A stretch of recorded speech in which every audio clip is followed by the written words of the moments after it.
Attention gamers. As someone who has been so stuck in the same rank for the past 10 years, his Twitch handle literally has the word hard stuck in it. This season I tried an experiment on a secret fresh account to climb, and after gaining over 400 LP in the past 2 weeks, I want to share the secret sauce in terms of what champs to play. You see, I get bored way too quick to commit to one champ or even one rule, so no highly mechanical montage making Z picks are gonna help me climb, and considering the top Lee Sins are getting knuckle tats of him, I don't think I'm the type to commit that hard. And thus today I want to share the 3 top picks that may surprise you that new players or even just piss pit bad ones should be using to climb like I did.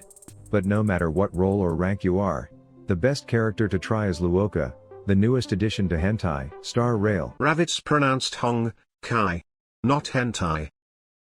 Honkai Star Rail is the latest and greatest brandy spanking new fantasy RPG from the makers of Genshin Impact, aka it's the next biggest thing. It can be played on mobile or PC, which means all this incredible gameplay, these dope turn-based combat combinations, the flawless character design that us weebs die for, the incredible music and modern-day graphics, and the immersive world that HoYoverse has created can all be experienced while you're taking a But it's completely cross-platform, so I will be PC gaming when I start playing the newest character, Luoka, a healer stacked with dispels oozing straight from his sword. Cool, calm and collected, e-girls wanna be with him, e-boys wanna be him, and I for one can't wait to feel the dopamine rush to the tip of my fingers the first time I blast some scrubs with his AoE ultimate. Anyways, you can play Honkai Star Rail for free and try Luoka today by downloading the game with my link and using my promo code, which will also give you fat stacks of stellar jades, which is big boy money in the Honkai Star Rail world. Okay, so the first easy breezy beautiful cover girl pick is Lux support. Note you always ban Blitzcrank because he is grabby, you can't dodge, and a harassment suit won't do you shit. If you're dead, then you take Dark Harvest because in the bot lane you'll be popping more cherries than a young Dan Bilzerian. You will want to invade 110% and just ping-lish these puppies where you want them to go, and 9 out of 10 times you'll get at least a flash 100% of the time. Then when you get to lane, you just wait for every time their resident right clicker wants to get a last hit, and that's when you go up and throw a ball of shit at him. Keep in mind you are a bad player, so you are gonna do dumb shit like volunteer to eat at the local CC chain, but even in these piss fests the trade will leave your ADC with an advantage. Roaming is a chill AF idea because wave management doesn't mean shit to you in silver, and the enemy team probably has like a Sona mid or something troll that is unironically smurfing on your win shitter, but hey, now you have some roaming assists on the resume.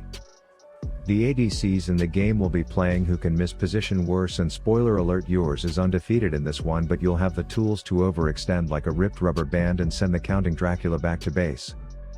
Every time you step out of lane, whether it be to ward or just get a free minute away from babysitting duty, your Jinx will be pants down bent over backwards showing them her bleached asshole, but this pick gives you the tools to save her while simultaneously being able to bind and bitch beam the boy who fights in 4 counts.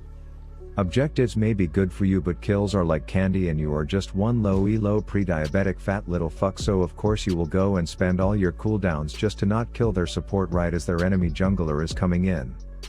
You dance around like you're in the porta potty line and the Chipotle queso is hitting until backup arrives in the form of a big cat who is acting more like a little pussy, but eventually a large rocket with a face comes in and changes things. Everyone now has the courage to attempt a 3v1 at level 6 and everything works out. At this point you will probably remember that their mid laner is still a Sona, so another trip up there will be a free perverted amount of cash. Buy the red trinket and use it to scan for Wi-Fi signals at every opportunity so that you can stay connected at all times in case you want to post an embarrassing video of a Leona getting caught and clapped on your MySpace page. It's getting to the part in the game where the enemy ADC is just an object that you run over to collect for free and gain a quick boost, so start looking out for that. Their trolling song Slut Mid Laner will say something like go back to your own lane, and here is where you slam on the woke pedal because this is 2023 and you can totally twist it into being racist. Anyways, most good supports at high elos are around at team fights and sometimes even start the fight, but you have your titty lasers which put in work regardless of where your dumbass was standing when the chaos broke out. Both sides will be racking up casualties like it's full out war of the weenies out there, but you will persevere, simply because no one thought to attack the white chick in fear of the feminist movement coming after them, so you are left to chase the wrong target and blow your cooldowns to accomplish next to nothing. It's worth noting that on your way back you will have a run-in with DJ dipshits, and don't be surprised if after 40 straight seconds of team fighting the bitch still somehow hasn't ulted. But this is where you demonstrate the evolution needed to climb elos. You see, she knows the gold song into blue song burst. A bitch combo can kill you, so you just run right outside the range. You can hear her stupid ass music until all that's left is to nab the kill for yourself. Then, without the musical accompaniment of racist Rhonda on the harp, their team will be afraid and cuddling nuts to butts thinking about how to survive, which will stage a combo that can only be preceded by the word wombo, and that right there is what we call a beaut.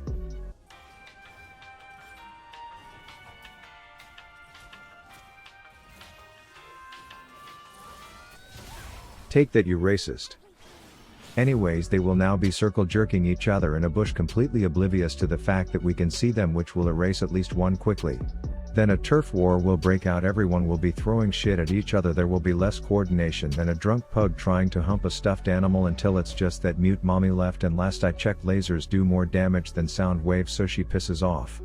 This pick is perfect at this point because people just walk in straight lines and you can hit them from a range where they can barely even see you, looking kind of dumb with your finger and your thumb in the shape of an L on your forehead.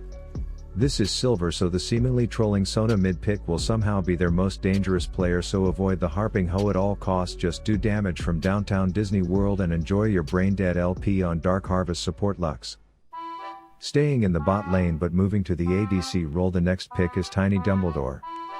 Considering the proper way to play this role is to ignore your urges to have fun and to just farm simulator the first 20 minutes of every game until you aren't a useless piece of shit tadpole anymore. Veigar is a way safer and stronger pick to thrive in such an environment. Before 6 you don't even look at the enemy because it's farm bill over here, and then once you do have ult you can start trying to put rabbits in the cuck cage and show them why the rest of the game will be unfun for them.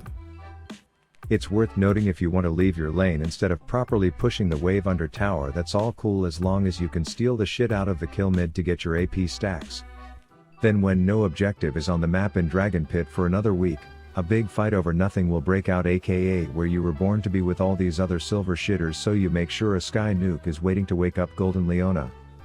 This will then be followed by a game of how many dashes/flashes does Riot's newest bullshit champ have.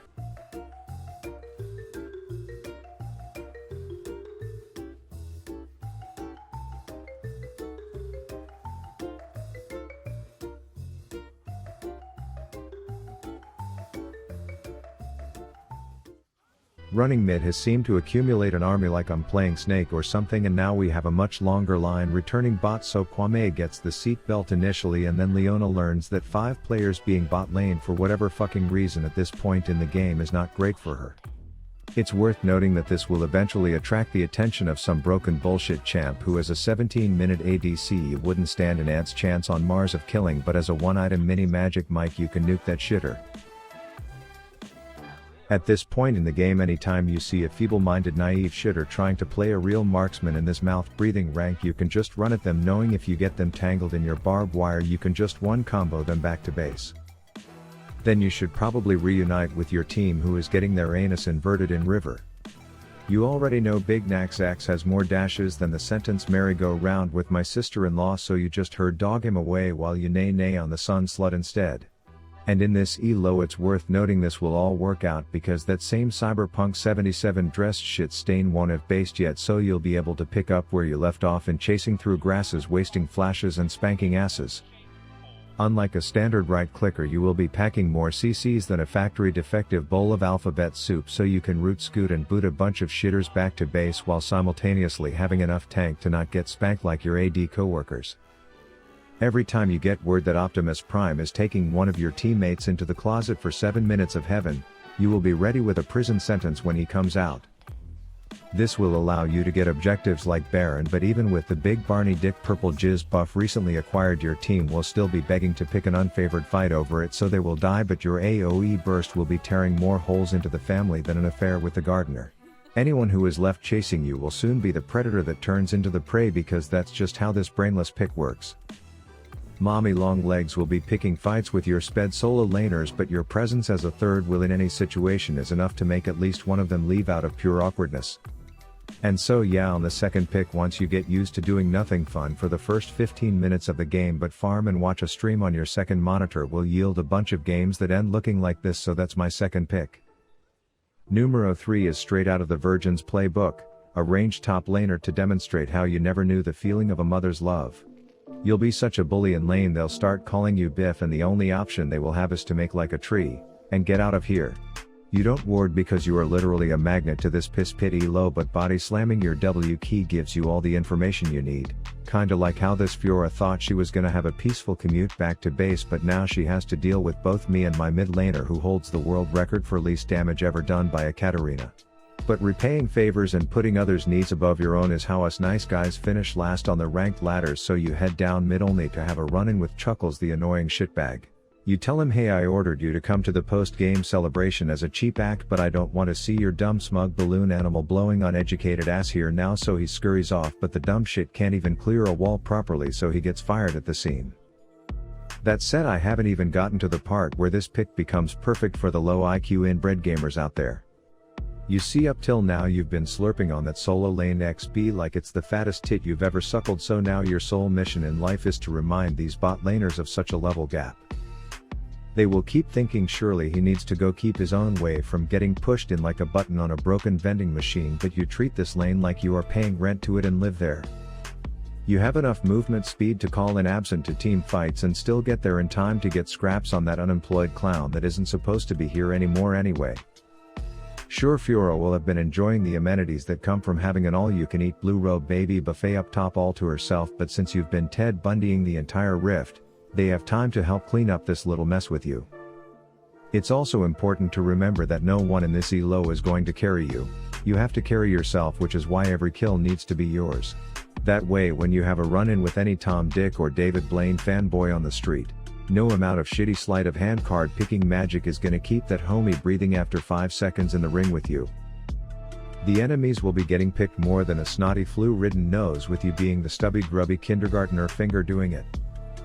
Everyone on your team is going to be shitting the bed, as is tradition, trying to give up even though you are more fed than a fat ass leaving a fast food joint, so you'll really have to put the team on your back. The odds of winning are going to start to seem slimmer and slimmer, maybe because you stole literally every kill and farm from your coworkers, but more than likely it's because you have a fucking Galio jungler building full AD who is 0 and 9, but stay strong to the pick, and prosper. Rav out.